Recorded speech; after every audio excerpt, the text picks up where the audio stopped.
Hey everybody, this is Jim at SP500chart.com. It's about 3:30 on Sunday afternoon, September 29th, 2013. I'm going to be going to a wedding a little bit later today, so I'm going to do the video now. I just want to say this before we do it, and I'll mention it again hopefully during the video.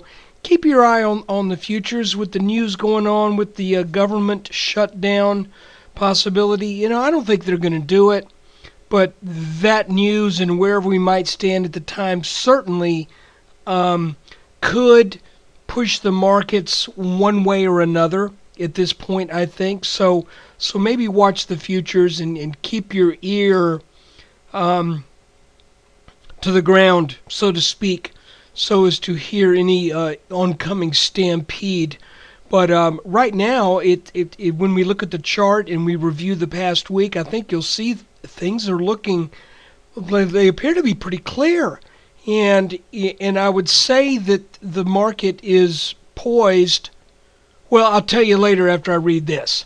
The website and the video are for educational purposes only, and nothing stated at the site or in the video is intended to be used as investment advice. I can draw lines on charts, but you have to draw your own conclusions from your own research and make investment decisions that are suitable for your personal financial situation. I am not a licensed financial professional. I'm just a guy who draws lines on charts. So let's take a look.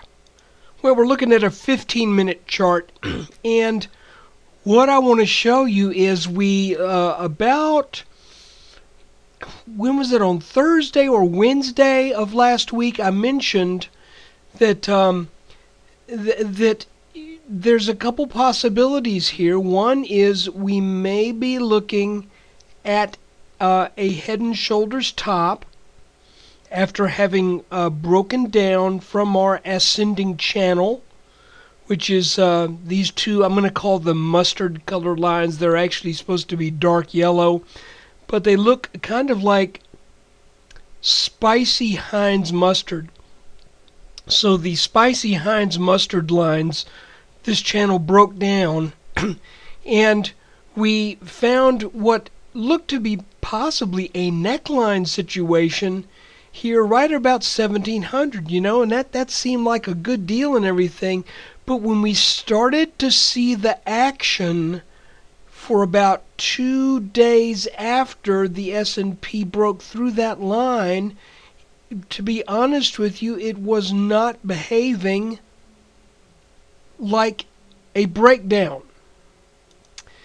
It was behaving more like a descending wedge, and we started to get some trading patterns that made it appear to be more of a wedge.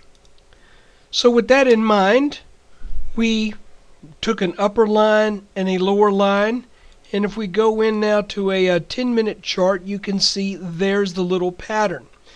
And we even did the bisection thing. That is something that I do. And my feeling is that when you bisect a pattern that constricts, often you find that there are little bumps along that midpoint throughout the pattern.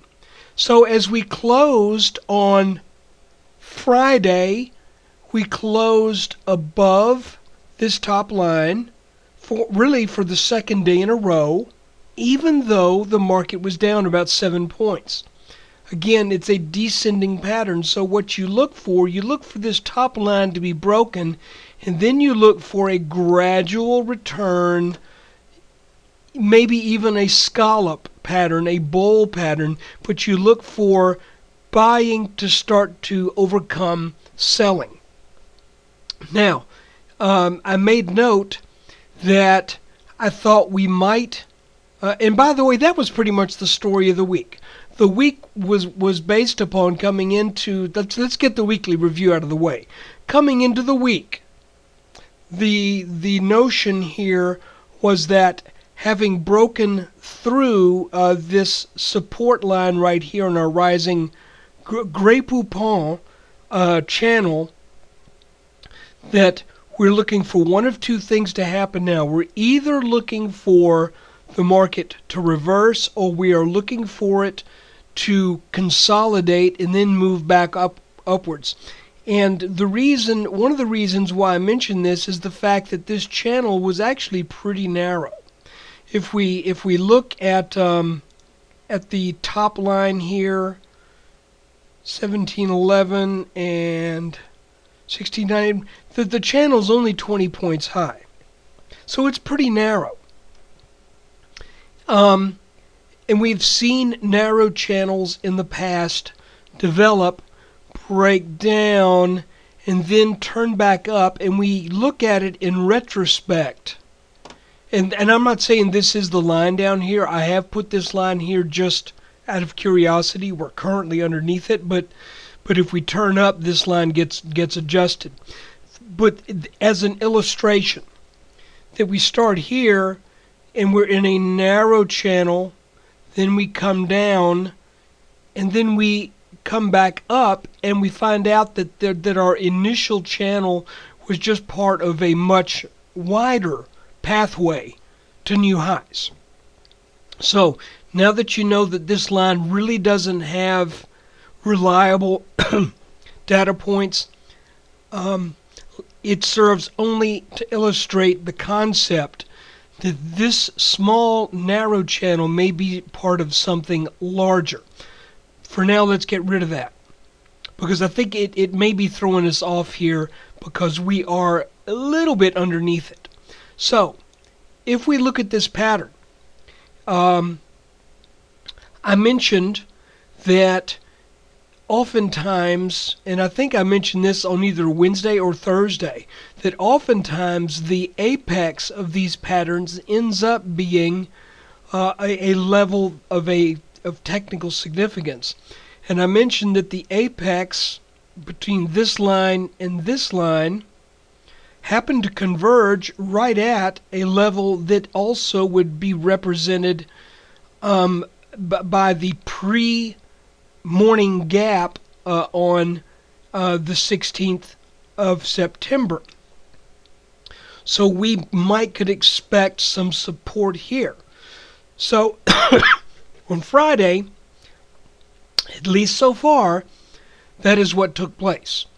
There was selling pressure that actually came down to our bottom line right here, rallied back up to our little midline, then tested that apex or gap support line, came back, and then we started to move up again, got back over this top line, and then ended the day on, call it something of a little bit of a rally. So what's interesting to note, and I think this is maybe something that colors my outlook, is that if this were a legitimate neckline and a head and shoulders top, I would not expect to see so much of this stubborn tenacity in the S&P to just almost go sideways for 3 days. When we've had head and shoulders patterns in the past, they've had a tendency to, once they break, produce a fairly swift downward move. And we've seen this pattern technically perhaps break, but we're not seeing that swift move. Instead, we're seeing this little controlled, narrower and narrower descent. And it looks to me like this market may be primed for a reversal at this point. So let's see if coming into the week starting September 30th, let's see if we end up with a rally week, and if we come back to test some of these levels of resistance now, because it just, to my eye, looks ripe for that. Now, if you want maybe a little bit of a hint, then let me adjust this line or get rid of it, and I'm going to throw one more very short-term line up here, and we're going to draw it across these last 3 little peaks on a 5-minute chart, and let's make that stand out. We'll make it red. And let's see if the S&P can break over this line to a decent degree, if maybe that could serve as an additional signal that the market is ready to now move a bit higher. So guys, I think that I'm going to let that do it for the weekly review, and also looking at what happened on Friday. Just one more thing to note: there could be some resistance from these last couple of bottoms here, but I'm not really even going to put that line up there, because I think really our support is fairly clear in this pattern, and I think this is the really important resistance line, and we're currently above that. So let's just add this little extra guy here. If we get up and out of this on Monday or Tuesday, then I think we're ready to go back and at least challenge the 1720s again. And my personal feeling is that if we do that, we will likely make some new headway for some more serious gains than even just that little bit. I don't want to talk about it quite yet, because I've got to see a couple more things before I'm going to stick my neck out. I've mentioned it in the past. I do think that there's no place to go right now with your money but equities, and as long as that's the case, I think you got to stick with. I think you got to give this market the benefit of the doubt. So guys, thanks for watching. Thank you for your support. And hey, this marks 3 years since I've being on the YouTube channel that I did. And this marks 2 years as a subscription service, and I hope if you are not a subscriber that you will consider it. It's cheap. So come to sp500chart.com, check it out. Thanks.